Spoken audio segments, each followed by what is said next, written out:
What is up, everybody? Mr. Purtis here. Here's the deal with this video. This is on LEQ checklist. You've written this LEQ already. I'm going to let you go back, fix up what you realize you made mistakes on, so it makes my life easier to grade it, and you can kind of get the sense of what you're doing right and what you're doing wrong and fix it before you actually get a grade on it. So this is the global conflict LEQ. We talked about this in class already, but I'm just going to remind you, and you wrote this already, hopefully. But the question is, develop an argument that evaluates the sources of global conflict in the first half of the 20th century. And by sources, we're talking about causes. So this should be written as a causation essay, although you could write it as a compare and contrast. You can compare and contrast two different wars or two different conflicts. You could also show how something changed and say the same between this time. But really, when you see the word sources, it should be a clue that really this is a causation essay. And global conflict really is any war or disagreement between or within countries. Now, I mentioned this in class, and hopefully you did this. World War I and World War II should jump out at you right away. Eventually, when we get to nationalist movements in Unit 8, they could also kind of be written about here. But really, we're looking at World War I, and let me move myself up here, and World War II. And we're, again, first half of the 20th century. 20th century is the 1900s. We're talking the first half, so 1900 to 1950 approximation. So let's keep on moving here. So here's the deal. And this is, I'm going to go over these, and I want you to kind of look through your own essay as I'm talking about this and make sure that you're kind of checking this off and that you did this correctly. So here are the topics of what I would suggest. You should have 3 topics, and each of those 3 topics should be a body paragraph, right? So one source of global conflict was blank, another source of global conflict was blank, and each of those should be a topic sentence in your body paragraph. So here's the deal. If I was doing my essay, and if you wrote your essay on World War I, these are some of the sources of conflict for World War I: militarism, alliances, imperialism, nationalism, assassination. You wouldn't write about all of those. You would have picked 3 of them. And each of your body paragraphs would have been about one of those 3. So you would have had a body paragraph, say, for example, on militarism, one on imperialism, one on the assassination of the Archduke. If you were doing World War II as your topic, you could do aggression, you could do appeasement, weakness of the League of Nations, Great Depression, etc. But one of those should be the topic sentence that is the paragraph that you're writing about, because that is one of the sources of global conflict. Now, hypothetically as well, you didn't have to pick just one war. You could have done one cause of World War I was militarism and wrote a body paragraph on how that led to World War I. And then you could have picked 2 of these to do the next 2 body paragraphs. So they're very flexible with how you write this LEQ and how you structure it, because you could have picked one more, you could have combined wars together. It's up to you. But here's an example of a thesis. So at the end of your intro paragraph, after your contextualization, is your thesis. So your thesis should read something like this. If it doesn't, go back and fix it. So I'm using the example of World War I here. Now, if I was doing World War II, my thesis would be a little different, but 3 sources of global conflict. Again, question is on global conflict, first half of the 20th century. 3 sources of global conflict in the first half of the 20th century were militarism, alliances, and the assassination of the Archduke, which all caused World War I. So I'm going to get a little more specific in this thesis by saying what exactly it caused.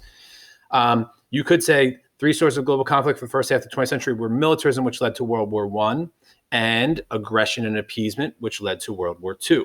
Okay, so you're letting the reader know exactly what your body paragraphs are going to be about. So if I was writing this, one body paragraph would be on militarism, one body paragraph on alliances, and one on the assassination. And by writing this thesis down, by rephrasing the question, I'm getting the point. So go back, pause this if you want, check, make sure it's good for you, make sure it looks A-okay. Next thing with contextualization, should be about 3 to 4 sentences. If it's a little longer, that's okay, but I wouldn't get in the habit of going too long. If it's 2 sentences, that's not going to cut it. I would shoot for 4 sentences, but 3 to 4 could work depending on, do you have conjunctions in there? Is there an and? Is there a but? Is there a however? Usually my suggestion is to go to the previous time period. So this is on the first half of the 20th century. So I would go back to the 1800s, or that time period of 1750 to 1900. And the first thing, if you're having trouble thinking of something, I would say, what major events happened in that period that I can connect sources of global conflict to?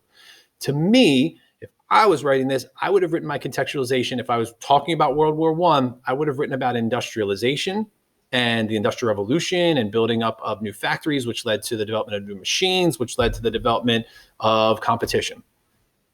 Or you could have written about imperialism. Countries were going out and conquering. By 1900, there's nothing left to conquer. Now, if you did imperialism here, you then can't write about imperialism for one of your body paragraphs. But You can write about imperialism for contextualization and how imperialism happened in European countries because they industrialized, were going out to try and conquer places, and therefore they ran out of land, which led to more competition, which eventually will lead to the war, etc.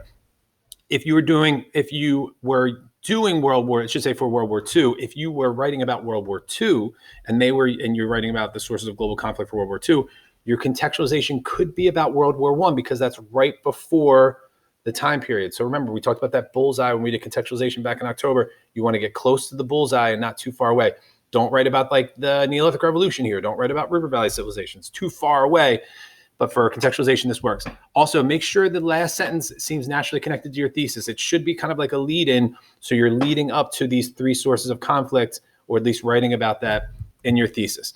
For the body paragraphs, you should have 3 of them. Each one should be a different cause. Each one should be a different cause. Each one should be a different cause.